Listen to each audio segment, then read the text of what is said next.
மாற்றம் வருது, மக்களாட்சி வருது. நல்லாட்சினா எடப்பாடியார் தான். வாக்களிப்பீர் இரட்டை இலையே. இனிமே கண்ணை மூடிட்டு கடலை எண்ணெய் வாங்கலாம். ஏன்னா மந்த்ரா கடலை எண்ணெய் இதயத்தின் தயாரிப்பு. வறுக்க பொரிக்க ஏன் எல்லா சமையலுக்கும் மந்த்ரா தான். மந்த்ரா கடலை எண்ணெய், அபார ருசி, ஆரோக்கியமான உடல் நலம். தினமலர் நேயர்களுக்கு அன்பான வணக்கம். 2026 சட்டமன்ற தேர்தல் மிக முக்கியமான தேர்தலாக பார்க்கப்படுகிறது. நம்ம இப்போ கன்னியாகுமரி மாவட்டத்தில் இருக்கோம். கன்னியாகுமரி மாவட்டத்தை பொறுத்த வரைக்கும் இருக்கக்கூடிய 6 சட்டமன்ற தொகுதிகளில் 5 சட்டமன்ற தொகுதிகளில் தாமரைப்பூ போட்டியிடுது. அதாவது ஒன்றில் தான் ரெட்டையில போட்டியிடுறாங்க தேசிய ஜனநாயக கூட்டணியில். கன்னியாகுமரி தொகுதியில் ரெட்டையிலை சின்னமும், கிள்ளியூரில் தமிழ் மாநில காங்கிரஸும் போட்டிடுறாங்க. இதில் என்ன, தமிழ் மாநில காங்கிரஸும் தாமரைப்பூ சின்னத்தில் தான் போட்டிடுறாங்க. மீது இருக்கக்கூடிய 4 சட்டமன்ற தொகுதிகளிலையுமே பாரதிய ஜனதா கட்சி தான் நேரடியாக இங்கே களமிறங்குறாங்க. அதில் நம்ம இப்போ கன்னியாகுமரி மாவட்டத்துடைய தலைநகராக இருக்கக்கூடிய நாகர்கோவில் சட்டமன்ற தொகுதியில் நிற்கிறோம். இங்கே கடந்த முறை சட்டமன்ற உறுப்பினராக தேர்வு செய்யப்பட்ட திரு எம்.ஆர். காந்தி பாரதிய ஜனதா கட்சியினுடைய மிக மூத்த உறுப்பினர், பாஜக துவங்குற காலத்தினுடைய துவக்க கால உறுப்பினர்னே சொல்லலாம். அவர் இந்த தொகுதியில் மீண்டும் இந்த 2026 சட்டப்பேரவை தேர்தலில் அவர் களமிறங்குறாரு. ஸோ அவரை இந்த பாயிண்ட்ல வரவேற்கிறதுக்காக தான் இங்கே எல்லாரும் இருக்கிறாங்க. இன்னும் கொஞ்சம் நேரத்தில் திரு எம்.ஆர். காந்தி அவர்களே இந்த பாயிண்ட்ல இருந்து, சூரப்பள்ளம் பாயிண்ட்ல இருந்து, கணபதிபுரம்ல சூரப்பள்ளம் பாயிண்ட்ல இருந்து தன்னுடைய பிரச்சாரத்தை துவங்க இருக்கிறாரு.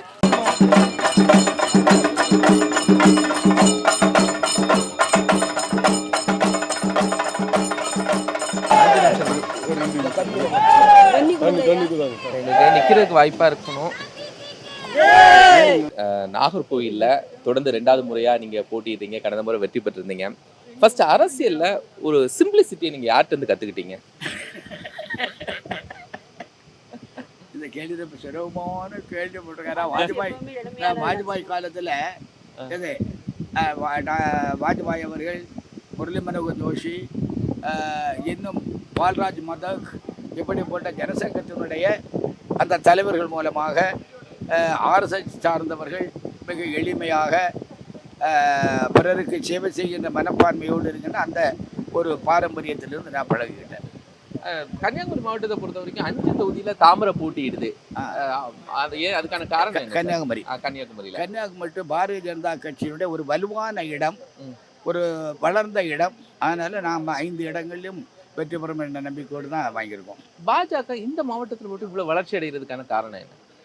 இந்த மாவட்டம் இந்துக்களுக்கு பல்வேறுபட்ட நெருக்கடிகள் இருக்க காரணத்தினால இந்துக்களுடைய ஒரு விதமான உணர்வுகள், இந்துக்களுடைய நெருக்கடிகளிலிருந்து மீளுவதற்கு தனக்கு அரசியல் ஒரு வேண்டும் என்று சொன்னால் அது பாரதிய ஜனதா கட்சியால் மட்டும்தான் முடியும்னு அந்த நம்பிக்கையோடு அவர்கள், இந்த பெரும்பான்மையர்கள் இந்த பாரதிய ஜனதா கட்சி ஆதரிக்கிறார்கள். அது வலுவாக இருக்கிறது. எனக்கு தெரிஞ்சு நீங்க 1984 இருந்தே போட்டிட்டு இருக்கீங்க சார். 80ல இருந்தே போட்டிட்டு இருக்கீங்க. அன்னைக்கு இந்த தேர்தல் களம் இப்ப இருக்கக்கூடிய சினாரியோஸ்லாம் எப்படி மாறுது சார்? ரொம்ப வித்தியாசம். 1980ல நான் வீடா நடந்திருக்கேன். சின்ன வயசு, அவ்வளவு இளைஞர்கள். அன்றைக்கு இந்த அளவு பிஜேபி வளரல. பாரதிய ஜனதா கட்சி அன்றைக்கு சொல்ல போனால் 1-2 பேர்கள் இருந்திருப்போம். இன்றைக்கு பல்லாயிரக்கணக்கான ஒர்க்கர்கள் வெளியாற்றுவதற்கு இருக்காங்க. அதனால ரொம்ப வளர்ந்துருக்கு. அதாவது படிப்படியாக நாம் வளர்ந்துருக்கோம். ஒரே நாளாட்டு வளரல. நான் 80ல் போட்டியிடுதில்லை. நான் 1963-64 ஜனசங்கத்தில் சேர்ந்த காலத்தில் இருந்தாலும் அதற்கு பல அரசியல் மாற்றங்கள், பெருந்தலைவர் காமராஜருடைய இது ஒரு தாக்கம் இந்த மாவட்டத்தில் இருந்து, அதிலிருந்து கூட எனது நாம் ஜனசங்கத்தை கொஞ்சம் கொஞ்சமாட்டும் உருவாக்கியிருக்கோம். பல்வேறுபட்ட காரணங்கள்னால இன்றைக்கு பிஜேபியுடைய அரசியல் வளர்ச்சியும் அந்த மாற்றமும் நீங்கள் கேட்ட மாதிரி அன்றைக்கு இருந்தக்கூடிய அரசியலை விட இன்றைக்கு பாரதிய ஜனதா கட்சி மிகப்பெரிய இயக்கமாக வளர்ந்திருக்கு. உங்களுக்கும் பிரதமர் மோடி அவர்களுக்கும் நேரடியான அந்த இளம் வயதில் ஒரு பழக்கம் இருக்குது அப்படிங்கிறாங்க. அப்படி ஏதாவது நீங்கள்? அவர் 1991 அவர் ஏகதா யாத்திரைக்கு 4 நாள் என்னோடு இருந்தார். அதுக்கு முன்னால் அவர் ஆர்எஸ்எஸ்னுடைய பிரச்சாராக இருக்கும் பொழுது அவர் பல்வேறுபட்ட இடங்களில் ஒரு வழியில் எனக்கு அவருக்கு தொடர்பு இருந்தது. ஓகே, இப்போ அந்த நட்பு என்ன நீங்கள் தான் நேராக பார்த்துக்கிட்டு இருப்பீங்களா? ஆமாம். சரி சார். நாகர்கோவில்ல கடந்த 5 ஆண்டுகளில் நீங்க செஞ்ச விஷயம் என்ன சார்? நான் செய்திருக்கேன்.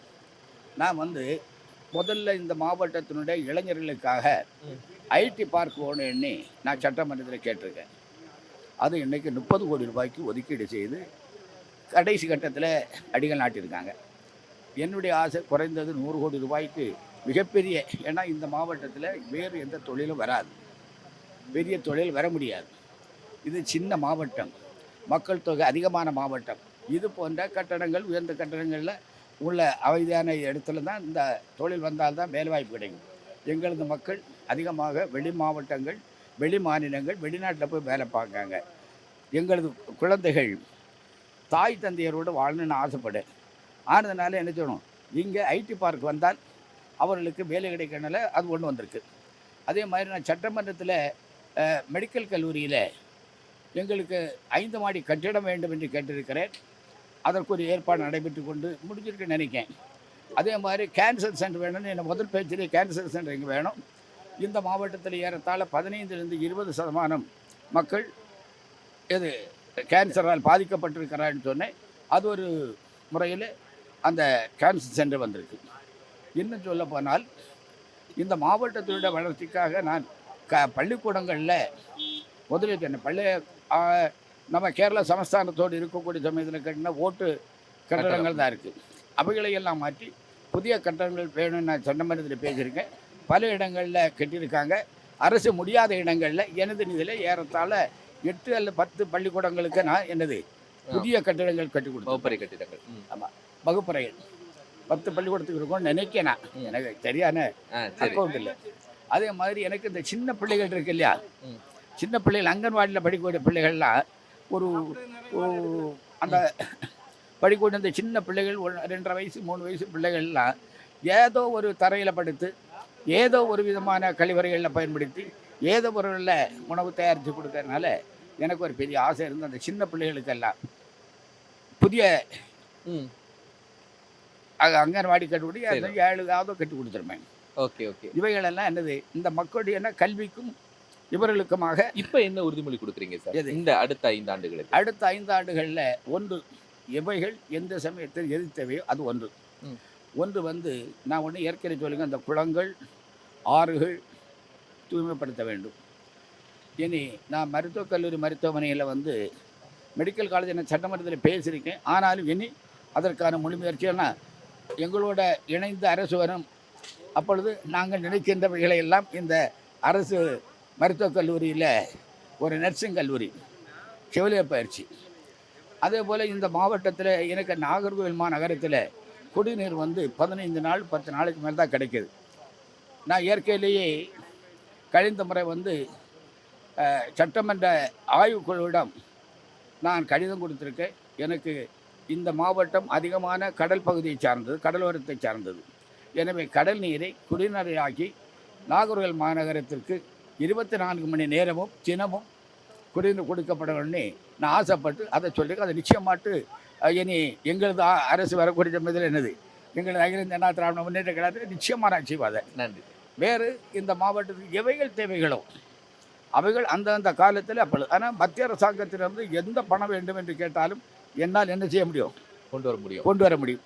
அது இரட்டை எஞ்சின் ஆட்சி வந்தால் நிச்சயமாக இந்த மாவட்டத்தினுடைய பொருளாதாரம், இளைஞர்களுக்கு வேலை வாய்ப்பு உருவாக்கக்கூடிய அளவில் நான் பணியாற்றுவேன். நன்றி சார். உங்களுடைய மாத்திரமில்லை, நான் லஞ்சம் இல்லாதவனாக, ஊழல் இல்லாதவனாக, நேர்மையானவனாக, நாணயமானவனாக இந்த மாவட்டத்துக்கு பணியாற்றுவேன்.